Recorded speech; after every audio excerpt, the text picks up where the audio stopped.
Welcome back to our channel. In the last video, we derived the derivatives of sine inverse, cos inverse, and tan inverse.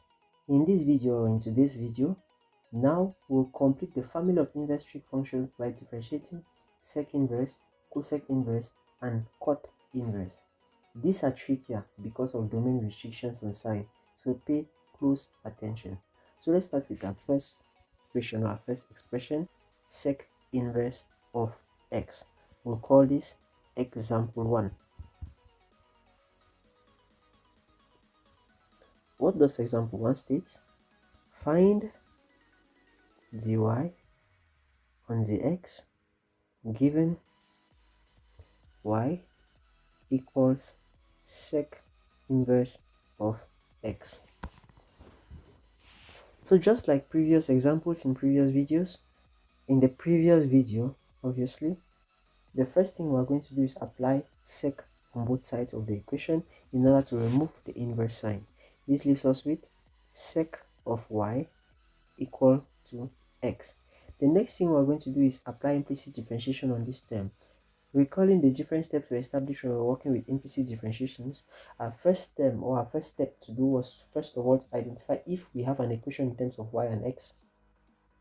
And this is evident as we have an equation having a first term sec y which is in terms of y and another term x which is in terms of x. So the second step then to follow was to apply differential or derivative with respect to x on both sides of the equation. So this leaves us with t on the x of sec y equals to d on the x of x, implying dy on the x times d of sec y with respect to y equals d on the x of x. Recalling the video on the derivative of trigonometric functions, it was well stated that the derivative of the function sec x gives us the function sec x tan x. So this then implies that the derivative for a function sec y with respect to y gives us the function sec y tan y. Sec y tan y equals to 1. So making dy on the x the subject of the formula, we have dy on the x equals 1 divided by sec y tan y. So now we then need to express sec y and tan y in terms of x, not more in terms of y. So first of all, recalling our trigonometric identities, we know that 1 plus tan squared y equals sec squared y. This implies that tan squared y equals sec squared y minus 1, which implies that tan y equals the square root of sec squared y minus 1. But we know that sec y is equal to x. This then implies that tan y equals square root of x squared minus 1. So substituting this and this in this equation, we have implies dy on dx equals 1 on what is our sec x, x tan x. Okay, but now we need to adjust with absolute values. Why do we adjust? Because sec inverse of x, write it down, sec inverse of x is defined for x less than -1 or x greater than 1. So we must include absolute values for x. This then leaves us with implies dy on the x is equal to 1 on absolute value of x square root of x squared minus 1. We didn't put absolute value on this because the square of an absolute value of a function still gives us the function itself, since the square of any function is positive. So the absolute value in this case is not necessary. So we can then conclude that the derivative with respect to y, derivative of y with respect to x, which is same as the derivative with respect to x of the function sec inverse of x, gives us 1 on absolute value of x square root of x squared minus 1. We enclose or box our answers. So let's move on to our second question or our second example with cosec inverse of y. Example 2. What does the example ask us to do? Find dy on the x given y is equal to cosec inverse of x. So our first thing to do is to remove the inverse sign, which can be done by applying cosec on both sides, leaving us with cosec y equals x. The next step to do is apply implicit differentiation on this function in order to find dy on the x. Following the steps we established for implicit differentiation, our first step was to first of all identify if our function is a function in terms of y and x, and this is evident given we have our first term cosec y, which is in terms of y, and our second term x, which is in terms of x. So moving on to our second step, which tells us to apply the derivative with respect to x on both sides of the equation. This leaves us with d on the x of cosec y equals to d on the x of x, implying dy on the x times d on the x of cosec y equals d on the x of x, implying dy on the x. Now, sorry, here's y. Now, what is the derivative of cosec y with respect to y? Recalling the derivative of trigonometric functions, it was well stated and well derived and well explained that the derivative of the function cosec x gave us negative cosec x cot x. This then implies that the derivative of our function cosec y gives us negative cosec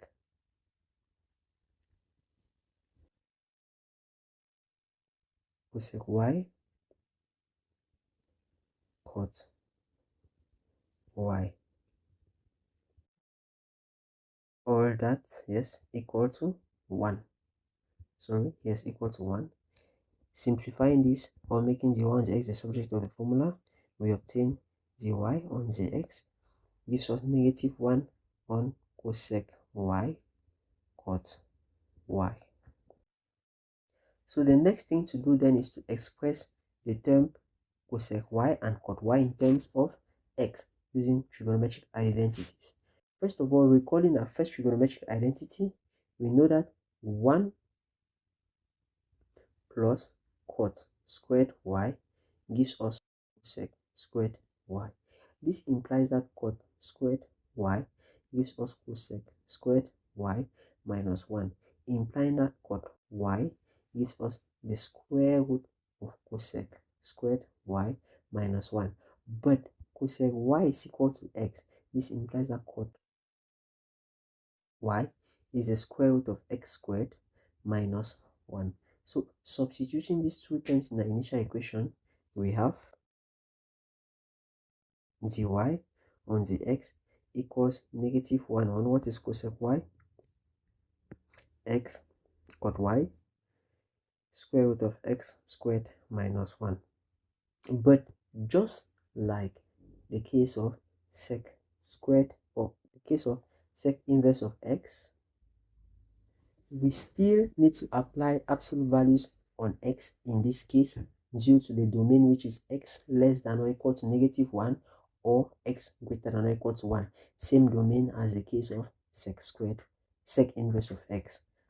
So this leaves us with, implies dy on the x gives us the function negative 1 on absolute value of x square root of x squared minus 1. So we can then conclude that the derivative with respect to x of the function cosec inverse of x gives us negative 1 on absolute value of x square root of x squared minus 1, where in case our answer. So let's move on to the third question, which is the derivative of the function cot inverse of x, which is our example 3. Example 3. What does this example ask us to do? Find the y on the x given y equals cot inverse of x. So just like previous examples, our first step to do here is to remove the inverse sign, which can be done by applying cot on both sides, leaving us with cot y equals x. Now, in order to continue, in order to find the y on the x, or in this question, we have to apply implicit differentiation.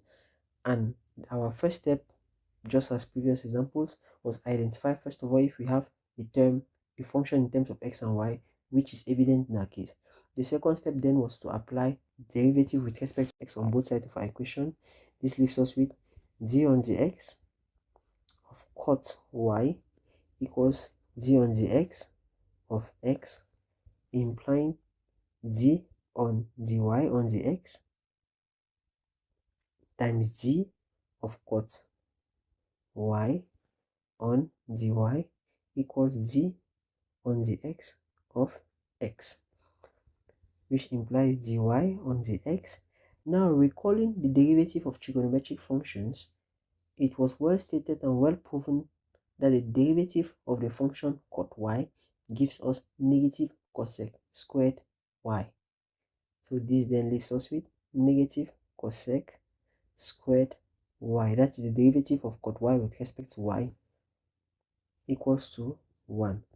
Now we make dy on the x the subject of the formula. That is dy on the x equals negative 1 on cosec squared y. Now, just as previous examples, we need to express the term cosec squared y in terms of x using trigonometric identities. First thing we do is recall a trigonometric identity which relates cosec y and cot y.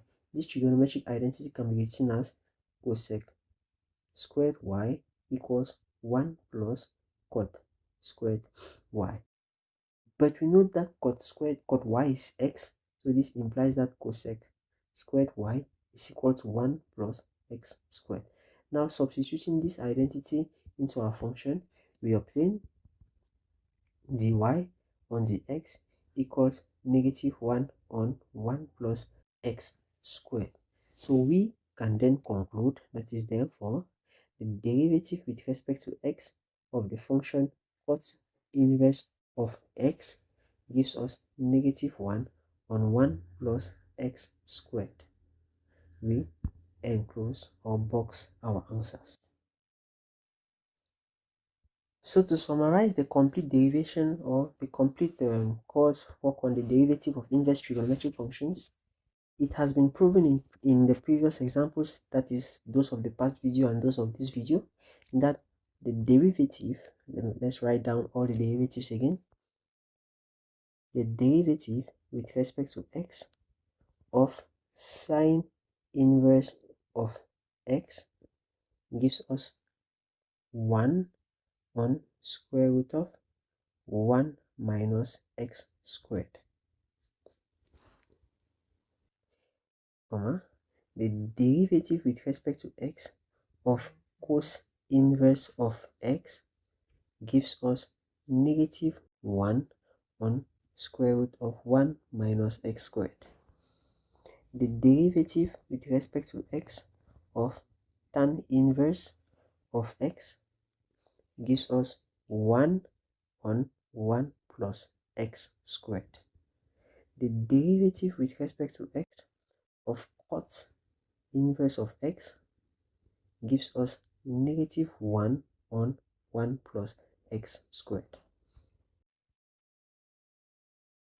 The derivative with respect to x of sec inverse of x gives us 1 on absolute value of x square root of x squared minus 1, and the derivative with respect to x of cosec inverse of x gives us negative 1 on absolute value of x square root of x squared minus 1. So these are the 6 basic inverse trig functions. That is the derivative of the 6 basic inverse trig functions. So what are the patterns we can observe?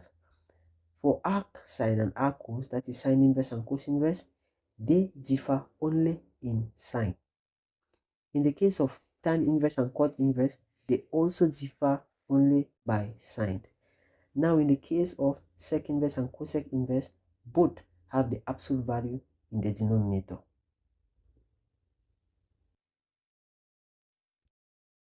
So we now have the complete set of derivatives for all 6 inverse trig functions. These are very important as they are used in integration, implicit differentiation, and solving limits. So in the next video, we are going to work on much more complicated questions which integrates in general or in completion all the notions we have done in previous videos and these videos. So thank you. See you on the next videos. If you have any questions, any remarks, you paste them on the comment section and we'll all get back to it with our reviews and responses. So thank you and bye.